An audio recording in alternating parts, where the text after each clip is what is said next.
У некоторых мотоциклов Harley Davidson в двигателе есть стук или цоканье, звяканье клапанов. Короче, есть простой способ, как это можно исправить. Значит, не надо разбирать двигатель. Все очень просто.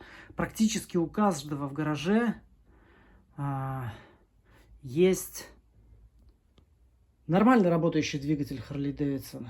И вот его нужно переставить вот сюда.